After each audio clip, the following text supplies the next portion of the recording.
Chers collègues, bonjour. Le CST d'installation s'est réuni le 9 février. Donc c'est le début de la mandature 2023-2026. En entrée de CST, nous avons eu un discours d'installation auquel nous tenions, qui a porté sur l'expérience du dernier mandat, sur les objectifs que nous avons imaginés pour le mandat présent, et puis sur les propositions que nous avons faites à la CGT et à la CFDT, qui sont nos partenaires directs dans le cadre de ce mandat. Sur l'expérience, nous avons rappelé qu'effectivement le mandat passé était un mandat combatif. Nous espérons que ce sera différent sur le mandat présent. L'objectif, nous avons appelé nos partenaires sociaux à co-construire et développer la marque employeur de manière à rendre attractive notre collectivité. Et enfin, sur les propositions que nous avons faites à la CGT et la CFDT, nous les avons invités là aussi à réfléchir sur une co-construction et développement de la marque intersyndicale.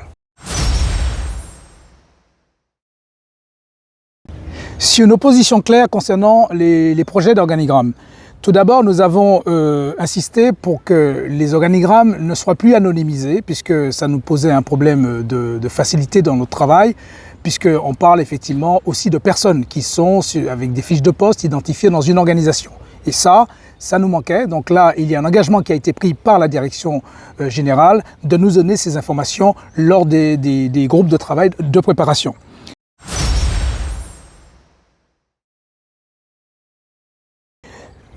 Concernant la direction de l'aménagement, nous avons fait l'observation sur la période dégradée où il y aurait eu ce fameux diagnostic organisationnel, notamment par des signalements qui ont été faits et qui ont donné lieu notamment à des licenciements que nous considérons abusifs au niveau de cette direction.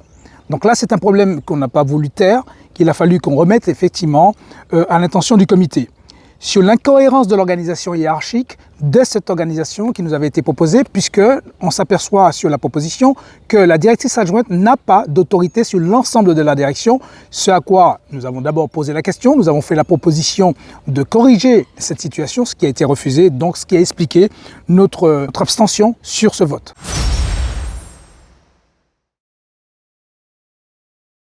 Concernant la direction du développement durable, la présentation du projet qui nous a été faite, d'ailleurs une très bonne présentation. Toutefois, FOEPF a déclaré rester vigilant et souhaiter suivre l'évolution de l'équilibre entre les besoins et les moyens humains.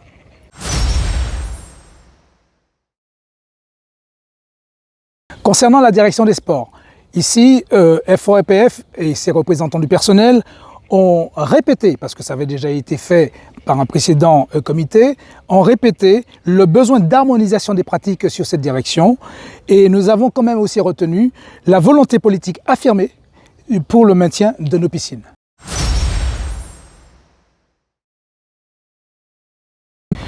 Concernant la direction des ressources humaines évolution managériale, nous avons fait comme observation la vision et l'approche des MCP,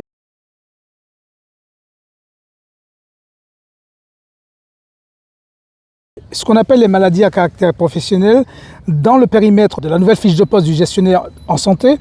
Et les MCP, selon le Bureau international du travail, sont classés comme des maladies qui sont liées au travail et dont le développement desquelles des facteurs professionnels jouent un rôle important.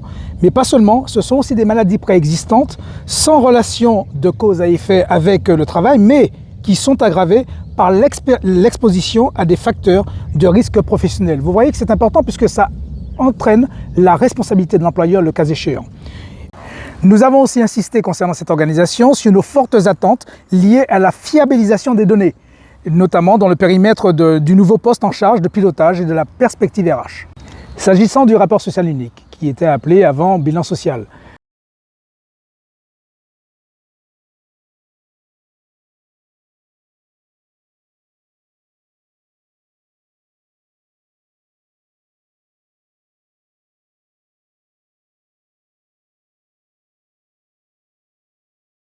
eh bien, nous avons eu deux éléments qui nous ont gênés dans la préparation de ce dossier. La première, c'est le taux et le flux de départ de notre collectivité. Se pose réellement pour nous le problème de l'attractivité, qu'il va falloir qu'on explore.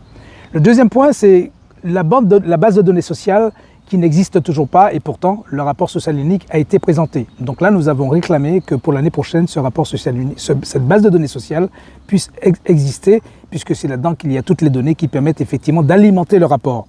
Et là-dessus, fait très étonnant, aucun métier dangereux et pénibles qui pourraient permettre aux agents qui exercent dans ces métiers de bénéficier d'une réduction du temps de travail n'apparaissent dans le rapport.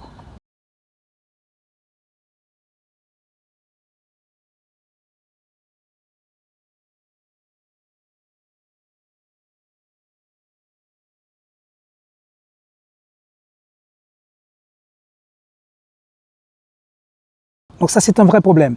Donc nous espérons que l'année prochaine, les métiers notamment comme ceux du CSU, le Centre de supervision urbain, où les gens travaillent de nuit, les personnes de la protection de la sécurité publique, tels que les policiers, les collègues qui travaillent aux espaces verts et la propreté urbaine, ce sont des métiers qui nous paraissent pénibles, y compris aussi la petite enfance. Ces métiers devraient apparaître dans le rapport comme étant des métiers pénibles et ou dangereux, de manière à permettre une réduction du temps de travail. Voilà ce qui a attiré notre attention et qui nous a permis de nous positionner sur ce point de l'ordre du jour.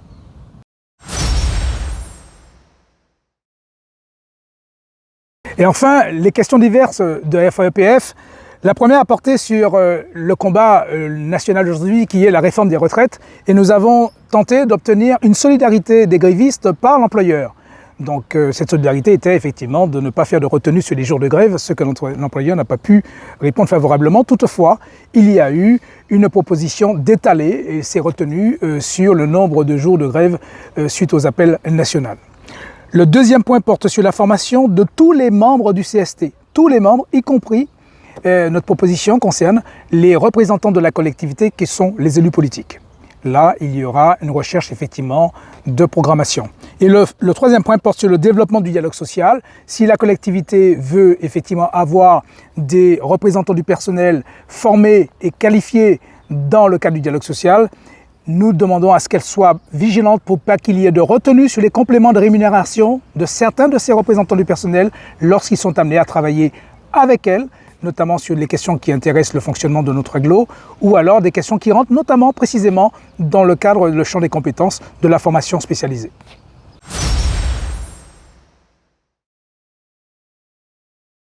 Mes chers collègues, l'avantage d'avoir choisi FOEPF comme leader des organisations syndicales représentatives le 8 décembre dernier est le suivant.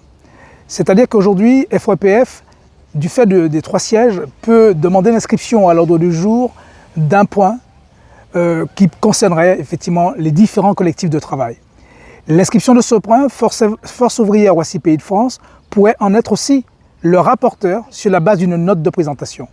Voilà ce que nous entendons aussi pouvoir faire depuis les élections du 8 décembre dernier dans le cadre de ce mandat 2023-2026.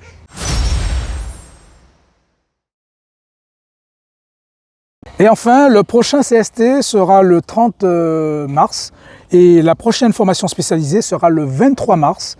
Et voilà quelles étaient les positions que les représentants du personnel FOEPF ont tenues lors de ce CST d'installation. Je vous remercie de votre attention et je vous invite effectivement à nous rejoindre évidemment en vous abonnant sur notre chaîne YouTube. À bientôt.